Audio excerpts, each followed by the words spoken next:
The night it all broke open, Ethan Blake was hiding behind a joke. That was what he did. What he had always done. When something got too honest, too close, too dangerous to touch, Ethan reached for humor, like a man reaching for a light switch in a dark room. He made people laugh before they could ask the question he was afraid to answer. He smiled before silence could expose him. He turned truth into a punchline and then pretended he had never meant it. He was good at it. Maybe too good. 11 years of practice will do that to a person. And that night, standing in the middle of Ruth and Tom Hart's anniversary party, with a glass of champagne warming untouched in his hand, Ethan Blake was about to learn that some jokes do not save you. Some jokes open the door you spent half your life holding shut. The ballroom smelled like old wood, expensive flowers and rain pressing against the windows. Outside, the garden lights glowed through the glass like small golden moons. Inside, the house was full of people who had known Sophie Hart since she was a little girl, with scraped knees, stubborn braids, and too many opinions for someone her age. Her parents had been married for 40 years. 40 years. People kept saying it like it was a miracle and a warning at the same time. 40 years of choosing the same person. 40 years of waking up beside the same face. 40 years of arguments, forgiveness, burned dinners, hospital waiting rooms, Sunday mornings, unpaid bills, Christmas photos, ordinary Tuesdays, and all the quiet things that never make it into speeches, but somehow become the marriage. Ethan stood near the edge of the room and watched Sophie from across the floor. She was laughing at something her aunt had said, not her polite laugh. Ethan knew the difference. He knew the laugh she used, with parents from the school where she taught. He knew the laugh she used when someone told a joke that was almost funny, but not quite. He knew the tiny breath she released when something caught her off guard. He knew the smile she gave when she was pretending to be fine, and the smile she gave when she actually was. This laugh was real. Her head tilted back slightly, one hand pressed against her stomach. Her dark blonde hair fell over one shoulder, and the gold earrings her mother had given her caught the light every time she moved. Ethan looked away before anyone could catch him looking too long. Then he looked back, because that was the problem with Sophie.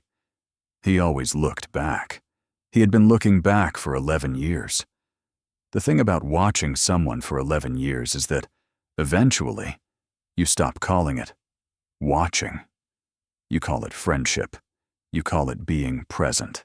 You call it loyalty. You call it knowing someone better than anyone else knows them. You call it showing up. And maybe all of that is true. But sometimes, buried underneath all the noble names you give a feeling, there is another name you are too afraid to say. Ethan Blake had never said it. Not once. Not when Sophie cried into his shoulder after her first serious heartbreak. Not when she called him at 2 a.m. from a hospital hallway after her grandmother fell. Not when she got her teaching job in Vermont and he drove 4 hours to help her move because her car died on the side of the road. Not when they fell asleep on opposite ends of her couch during a snowstorm and he woke up with her hand still holding the sleeve of his sweater. Not when she dated Daniel, especially not then. He had never said it. Until that night. Until the joke that was not a joke. Stay with me, because this is not a story about two best friends who suddenly realized they were in love. That would be easier. This is a story about two people who knew and pretended not to. For 11 years. Ethan was 34 years old, lived alone in a 2-bedroom apartment in Boston, and fixed things for a living. That was the simple version. He owned a small renovation company with his college friend Marcus. They restored old houses, rebuilt kitchens, repaired water damage, opened walls that should never have been opened, and found problems homeowners did not want to pay for. Ethan was good with broken things. Too good, Sophie used to say. You know, she once told him, standing in her tiny Vermont kitchen while he replaced a cabinet hinge she had ignored for 6 months. Not everything is asking you to fix it. Ethan had looked over his shoulder. This cabinet definitely is. I'm serious. So am I. It screamed when I opened it. She had rolled her eyes, but she had smiled. That was how they worked. A joke, a look, a silence that said more than the conversation. They had met in their second year of college, in an English elective neither of them wanted to take. The professor called on students at random, which Ethan hated, because he preferred to understand the room before speaking into it. Sophie did not have that problem. She sat 2 rows in front of him, raised her hand, and gave the most dramatic interpretation of a Chekhov story Ethan had ever heard. It was wild, emotional, unnecessarily intense, and somehow completely right. When class ended, Ethan leaned forward and said to the back of her head, "He absolutely would have agreed with you." Sophie turned around. She looked at him for 3 seconds. Then she said, "Obviously." And that was it. Not love at first sight. Not exactly. More like recognition. Like some quiet part of Ethan had looked at her and said, "There you are." By Thanksgiving, they were inseparable. By Christmas, people had stopped asking if they were dating and started asking why they were not. By graduation, Sophie knew how Ethan took his coffee. Ethan knew how Sophie lied when she was upset, and neither of them knew what to do with the fact that goodbye felt heavier between them than it should have. Sophie became a teacher in a small town in Vermont. Ethan moved to Boston. They told themselves distance would make their friendship normal. It did not. They texted constantly, photos of bad coffee, complaints about work, screenshots of ridiculous messages, voice notes from grocery store aisles, arguments about books, movies, weather, music, whether soup counted as dinner, whether Ethan's apartment looked minimalist or emotionally unavailable. Every important thing still found its way to the other person. When Sophie's car broke down during her move, Ethan drove 4 hours without asking if she needed him. When Ethan's father had surgery, Sophie took a train to Boston and sat with him in the waiting room, grading papers on her lap, while he pretended not to be terrified. When Sophie's grandmother died, Ethan stayed 3 days. 3 days.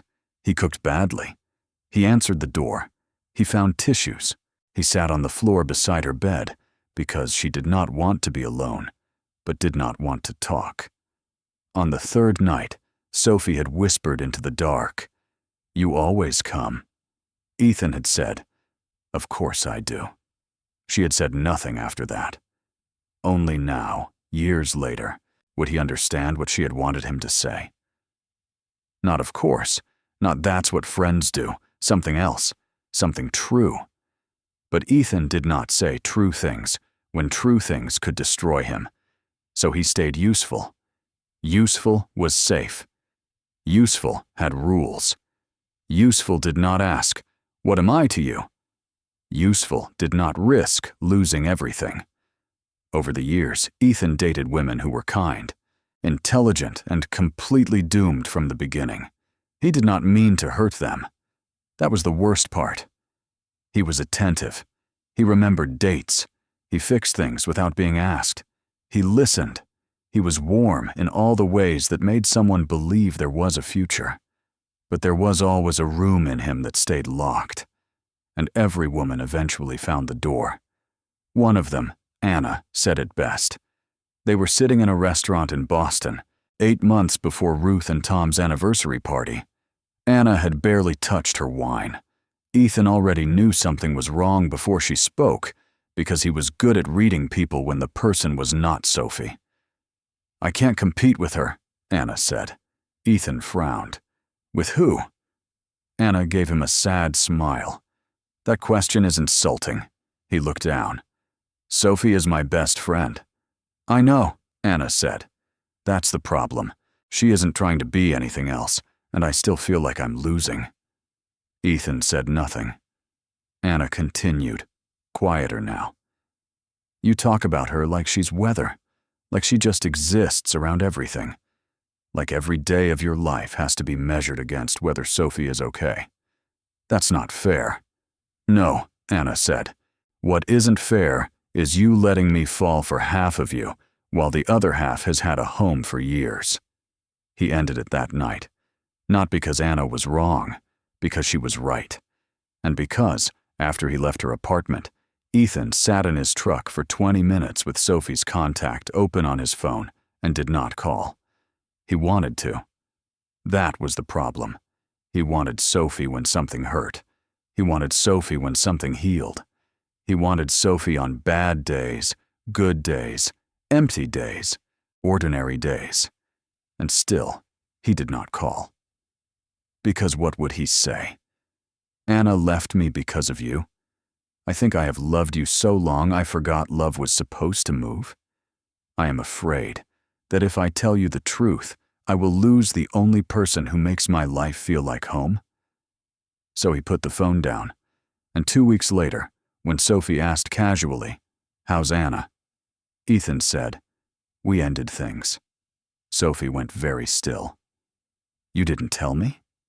He tried to make it light. It wasn't exactly breaking news. Something changed in her face. It was quick. So quick he could almost pretend he had imagined it. Almost.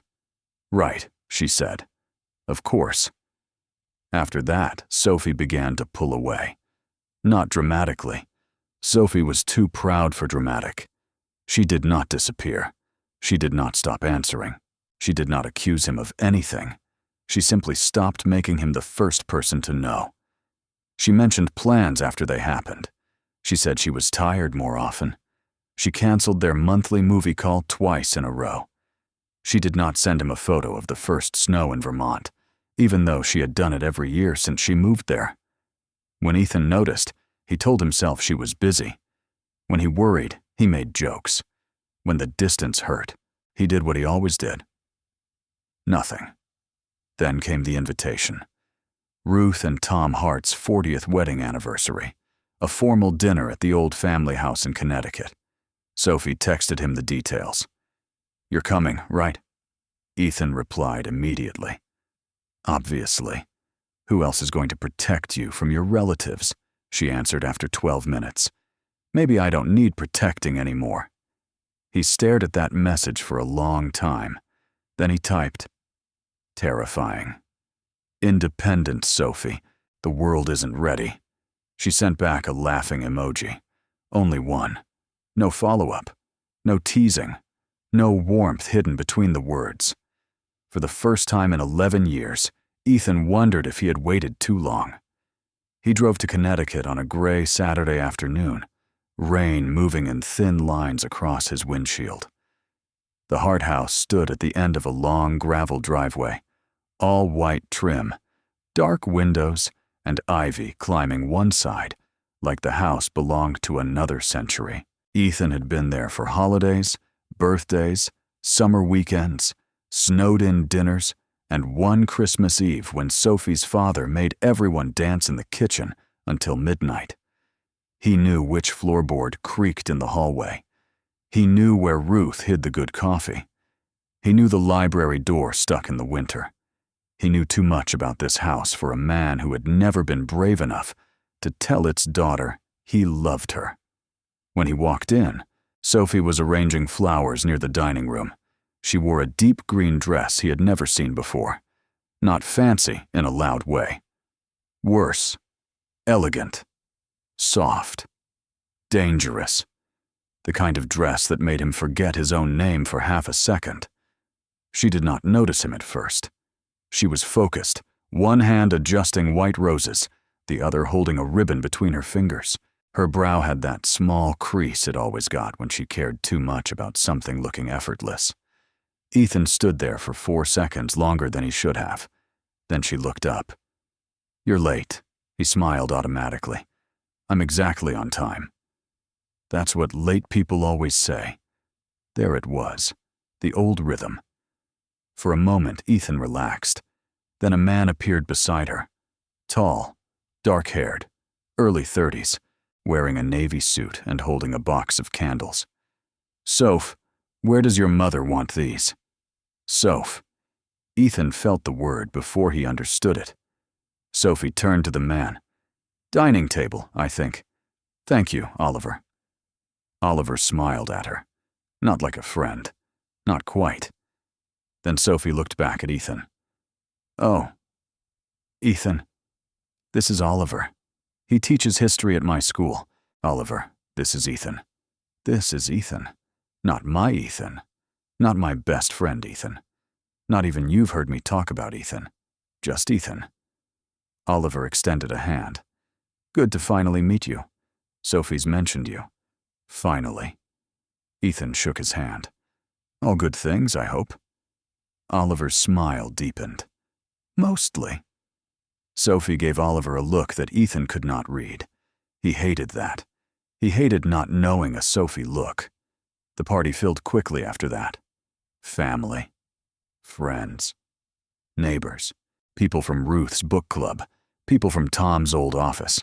Cousins Ethan had watched grow up. Aunts who kissed his cheek like he belonged there. Uncles who clapped his shoulder and asked about work. Everyone treated him like family, which should have comforted him. Instead, it made something ache, because family was safe. Family was permanent. Family was also the perfect place to hide. For the first hour, Ethan did what Ethan did. He helped carry chairs. He fixed a loose handle on the patio door because Ruth mentioned it once, and he could not stop himself. He made Sophie's cousin laugh. He avoided looking at Oliver too much. He avoided looking at Sophie even more. But Sophie was everywhere, laughing with her mother, refilling her grandmother's tea, standing beside Oliver near the window, listening while he spoke, touching Oliver's arm once when she laughed. Once, that was all. One small touch. Ethan felt it like a door closing. James, Sophie's cousin, appeared beside him with a drink in hand and trouble in his eyes. You look miserable. I'm always like this. It's part of my charm. James glanced across the room at Sophie and Oliver. Ah. There is no ah. There is absolutely an ah. Ethan drank his champagne. James leaned closer. You know, at some point, being noble starts looking a lot like being stupid. I have no idea what you're talking about. Sure you don't. Across the room, Sophie looked up. For 1 second, her eyes met Ethan's. Then Oliver said something and she looked away. Ethan told himself he had no right to feel anything. That was true. It did not help. Dinner made everything worse. Ruth gave a speech about marriage being less about perfect timing and more about choosing each other when timing was inconvenient. Tom cried before she finished. Everyone laughed softly. Sophie wiped under one eye with her finger and pretended she had not. Ethan watched her. He wondered how many times she had imagined this. A house. A hand to hold under the table. Someone who chose her without being forced by crisis. Someone who did not make her beg silently for a place in his life. Then Sophie's grandmother called him over. Eleanor Hart was 91, sharp as glass and impossible to impress.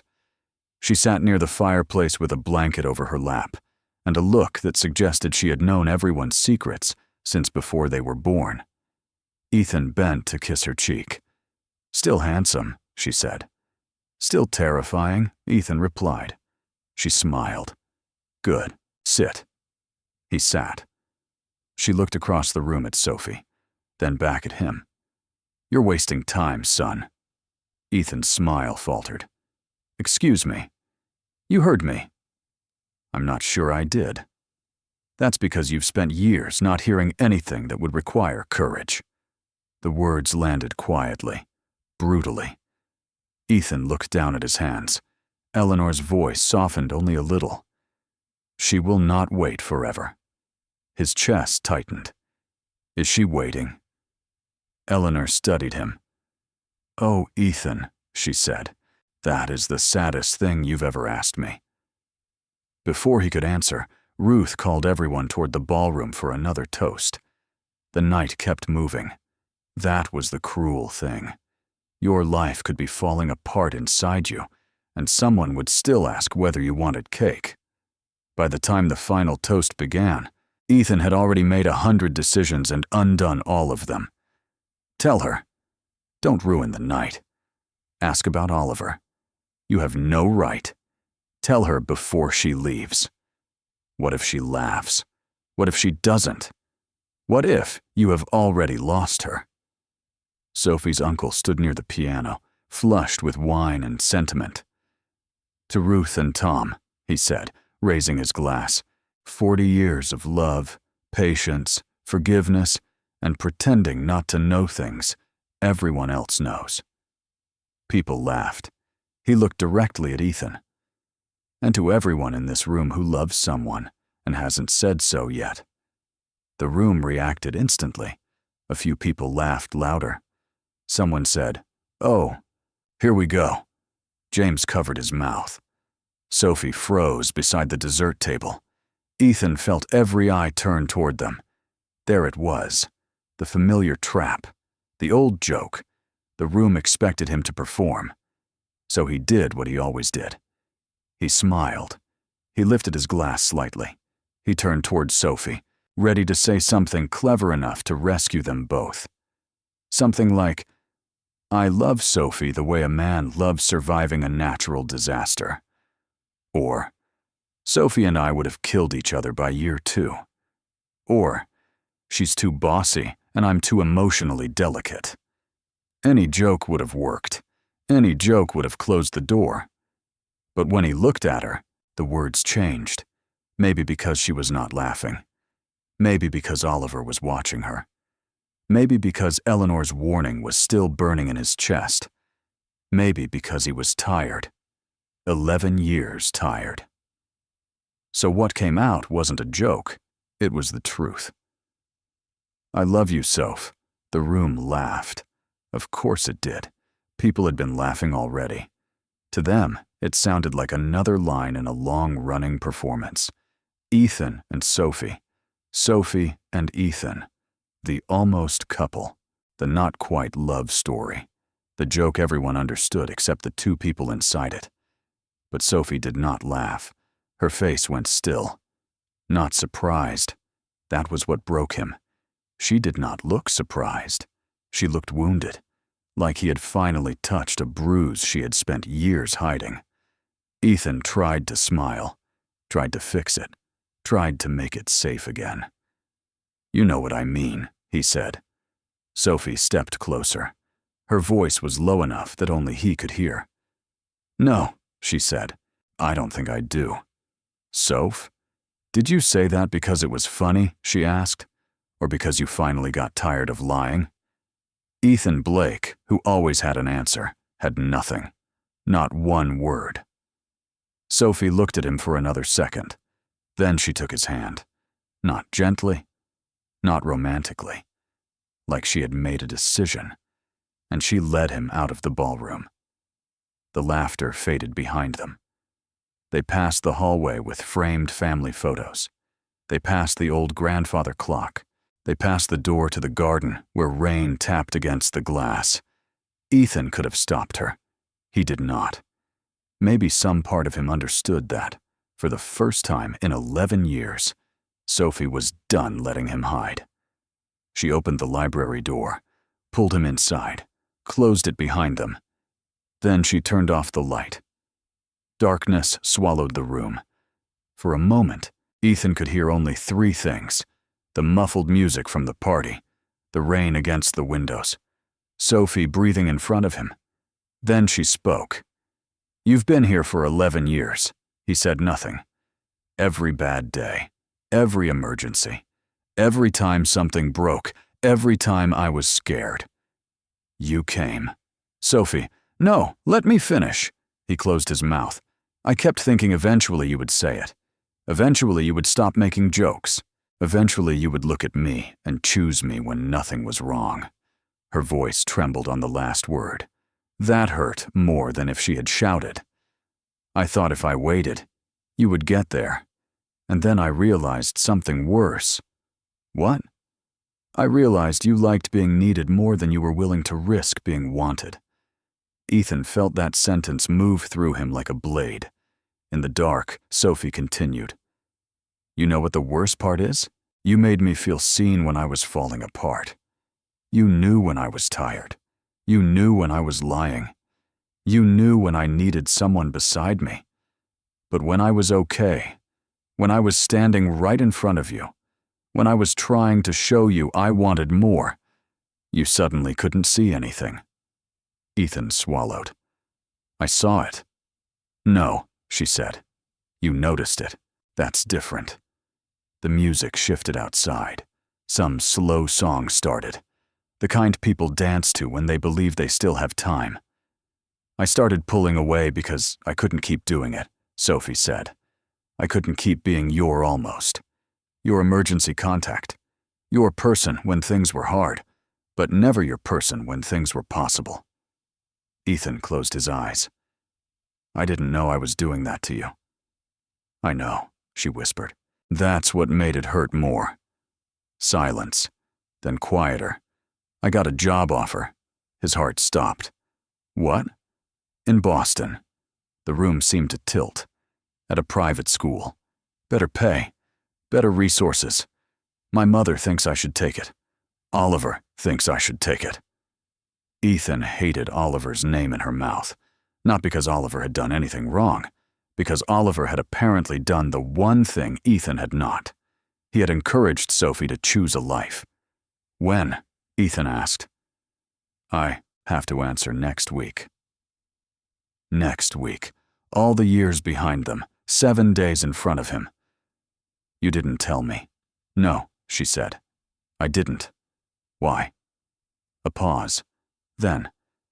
Because I wanted to know if you would notice I was leaving before I told you I might.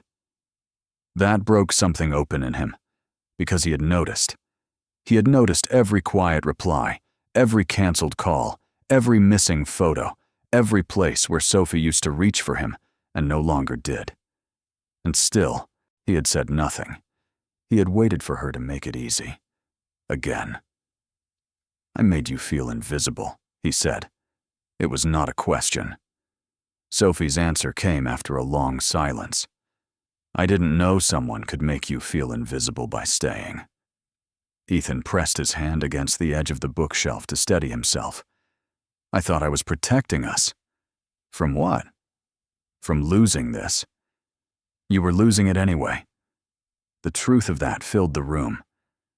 I was afraid, he said. No. If I said it, and you didn't feel the same. I did. The words came so simply that Ethan almost did not understand them. Then he did. He turned toward where he thought she was. What?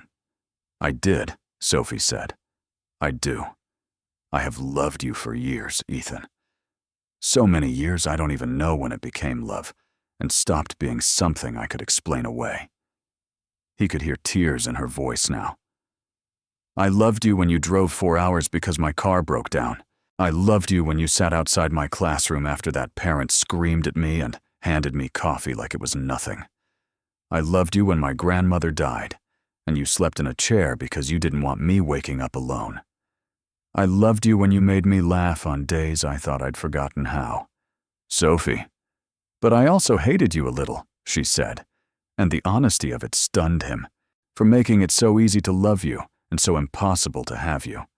He deserved that. Every word. I ended things with Anna because of you, he said. Silence. I know that sounds unfair. I'm not saying it to blame you. I'm saying it because you deserve the truth. She saw it before I did. Or maybe before I admitted it. She said she couldn't compete with someone who wasn't trying. Sophie exhaled shakily. She was right. Yes. You should have told me. I know. You should have told me a lot of things. I know. For the first time in the conversation, Sophie sounded angry. Good.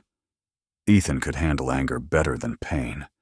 Anger meant there was still something alive enough to fight.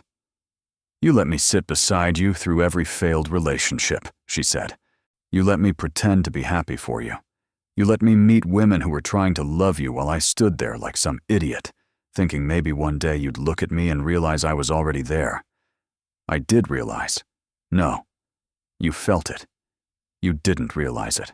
Realizing requires doing something. Another blade, another truth. Ethan stepped closer in the dark. I love you, he said. Sophie was silent, so he said it again. Not because he wanted to convince her, because he had 11 years to make up for. I love you. I have loved you in every cowardly, hidden, badly named way a man can love someone.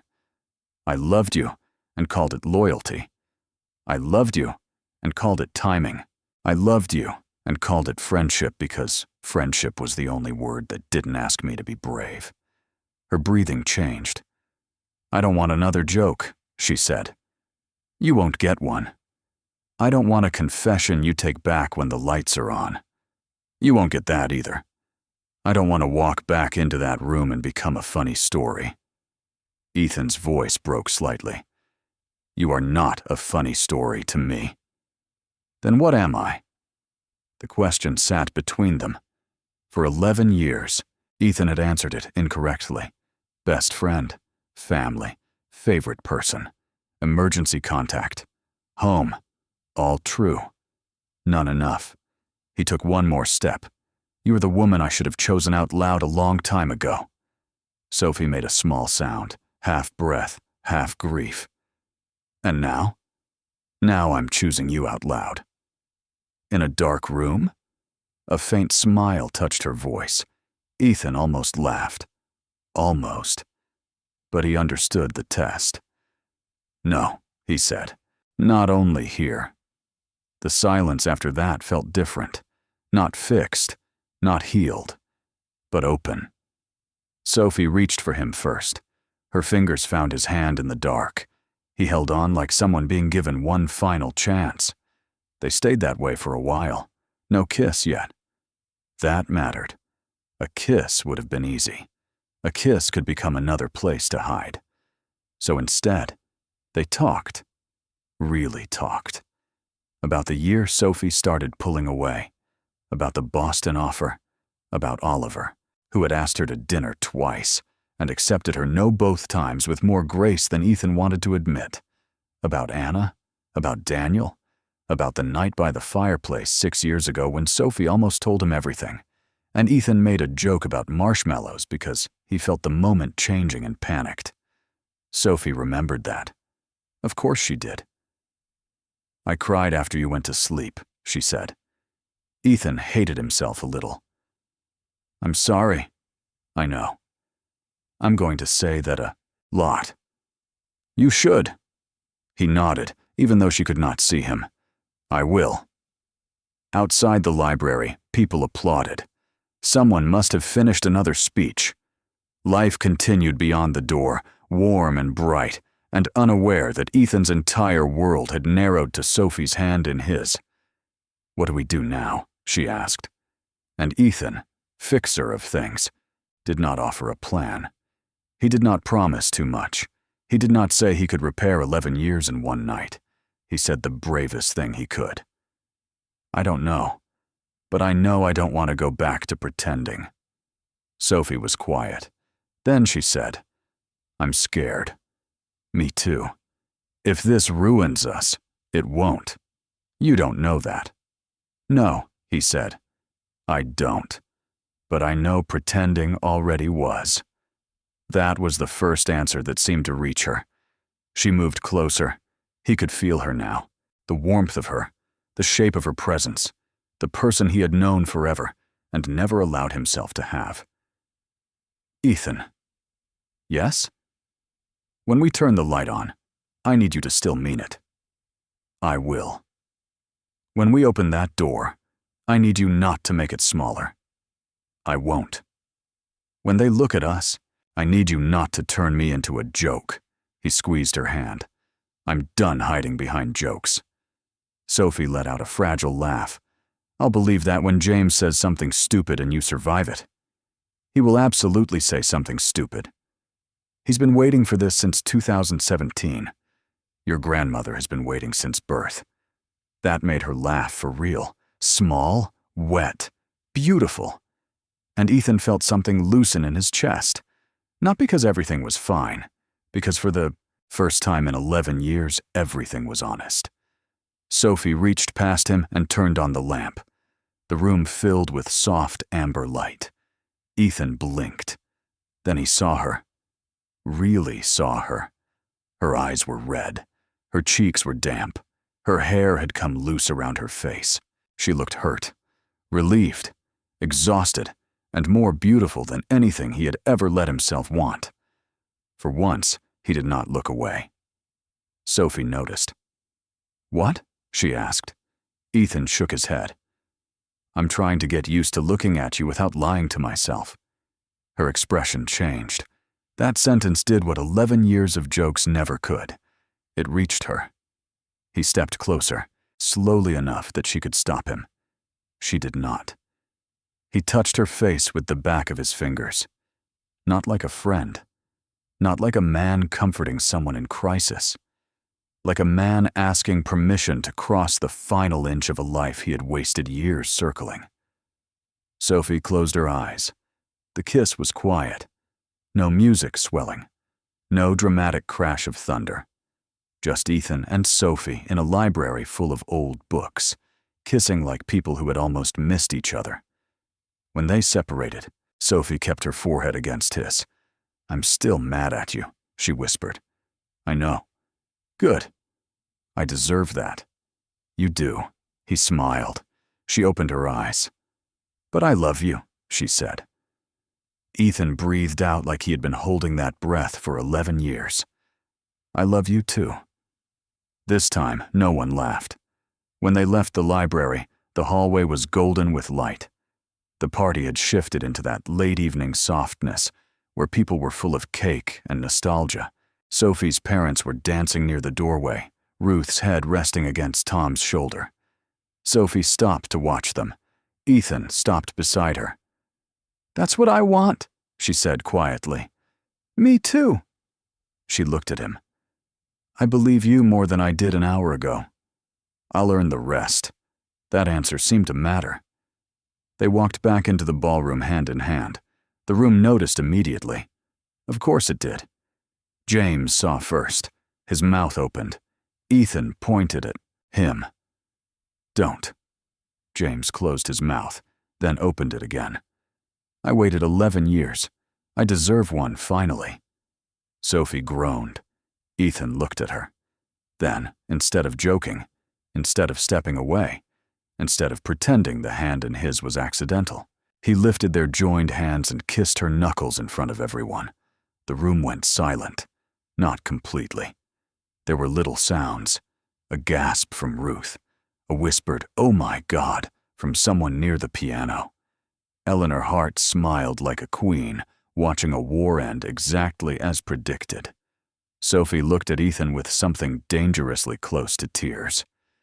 James, to his credit, whispered, "Finally," instead of shouting it. Ruth came over first. She looked at Ethan, then at Sophie, then at their hands. Then she started crying. "I knew it," she said. Sophie laughed. "Mom." "I knew it." Tom appeared behind her, eyes suspiciously bright. He looked at Ethan for a long second. Ethan straightened. Not because Tom looked angry, because Ethan understood, suddenly, what it meant to walk into a room and be seen as the man holding someone's daughter's heart. Tom extended his hand. Ethan shook it. Tom said quietly, "About time." Ethan nodded. "Yes, sir." Sophie squeezed his hand. Later, when the party thinned and people stopped staring quite so openly, Ethan found Sophie near the back porch. The rain had stopped. The garden smelled like wet grass and roses. She had wrapped a shawl around her shoulders and was looking out at the lights. He came to stand beside her. For a while, neither of them spoke. Then Sophie said, "I'm still considering Boston." "I know." "You're not going to tell me what to do?" "No." She looked surprised. He smiled faintly. "I'm evolving." "Careful." That sounded like a joke. It was only a small one. She looked back at the garden. If I take it, things change. Yes. If I don't take it, things still change. Yes. And you're not scared? I'm terrified. She looked at him. But I'm more scared of losing you because I kept choosing comfort over courage. Sophie's expression softened. I don't need you to become perfect overnight. Good. That would be inconvenient. Ethan. Sorry. But she was smiling. He took a breath. I want you to take the job if you want it. I want you to choose your life. And I want to be in it, because you chose me too, not because I made myself necessary. Sophie stared at him. That was the moment she finally believed something had changed. Not all of it. Not forever. But enough. Enough to step forward. Enough to begin. She slipped her hand into his. Okay, she said. Okay? Okay. Months later, on an ordinary Tuesday in Boston, Ethan would think about that night again. Not the kiss first. Not the applause. Not Ruth crying. Not James whispering finally like he had personally financed their emotional development. He would think about the dark library. About Sophie saying she did not want to be his emergency anymore. About the difference between being needed and being chosen. Sophie took the job. She moved to Boston in January. Not into Ethan's apartment. That was important. She got her own place 15 minutes away, with too many books, mismatched mugs, and a cabinet hinge Ethan was not allowed to fix for the first 3 weeks because, as Sophie said, I am trying to make sure you understand boundaries. He understood. Mostly. They dated awkwardly at first. That surprised both of them. After 11 years of knowing everything, they suddenly knew nothing. Could he kiss her hello? Could she call him before bed? Was Friday night dinner too couple-like or not couple-like enough? Could they still argue about soup? They had to learn each other in a new language. Sometimes it was clumsy. Sometimes it was funny. Sometimes Sophie got quiet, and Ethan had to resist the old instinct to fix the quiet instead of asking what it meant. Sometimes Ethan made a joke too quickly, and Sophie would look at him, and he would stop. I'm hiding, he would say. Yes, she would answer. Then he would try again. That was love, too. Not the perfect confession. Not the kiss in the library. The trying again. The choosing in ordinary moments. One night, months after the anniversary party, they were sitting in a small bar near Sophie's new school. It was raining outside, because apparently the universe had a sense of theme. A colleague of Sophie's stopped by their table and asked how they met. Sophie looked at Ethan. There was a smile in her eyes before it reached her mouth. We spent 11 years being idiots, she said. Ethan laughed. The colleague blinked. That's romantic? It is when you survive it, Sophie said. After the woman walked away, Ethan looked at her. You make us sound terrible. We were terrible. We were emotionally complex. We were cowards with good banter. That feels more accurate. Sophie leaned back in her chair, studying him. What? Ethan asked. She shook her head. Nothing. Sophie. I was just thinking that you look at me differently now. His voice softened. How? Like you're not afraid I'll notice. Ethan reached across the table and took her hand. I want you to notice. And she did. Every day after that, she noticed. Not because Ethan became fearless. He did not. But because he stopped letting fear make decisions for him. He chose her in public. He chose her in private. He chose her when she was crying, yes, but also when she was laughing, when she was grading papers with her hair in a messy knot, when she was angry, when she was stubborn, when she was dancing barefoot in his kitchen to music he still claimed was objectively terrible. He chose her when nothing was wrong. That was the part that healed her. slowly, honestly. For years, Ethan Blake believed loving Sophie in silence was the same thing as protecting her. But silence has a cost. It builds quietly. It gathers in the spaces between almost confessions, in the jokes that arrive too fast, in the hands that almost touch and pull away, in the words someone waits years to hear. By the time you notice what silence has taken, it may already have changed the person who was waiting. Ethan almost learned that too late. He almost let one more joke cover the truest thing he had ever said. But in a dark library, with music on the other side of the door and 11 years between them, Sophie Hart finally asked the question he had spent half his life avoiding. Did you say that because it was funny? Or because you finally got tired of lying? And for once, Ethan did not run. He did not joke. He did not hide. He chose her. Out loud. So let me ask you something. If someone you loved had spent years waiting for you to stop pretending, would you have the courage to turn on the light? Leave it in the comments. I really want to know.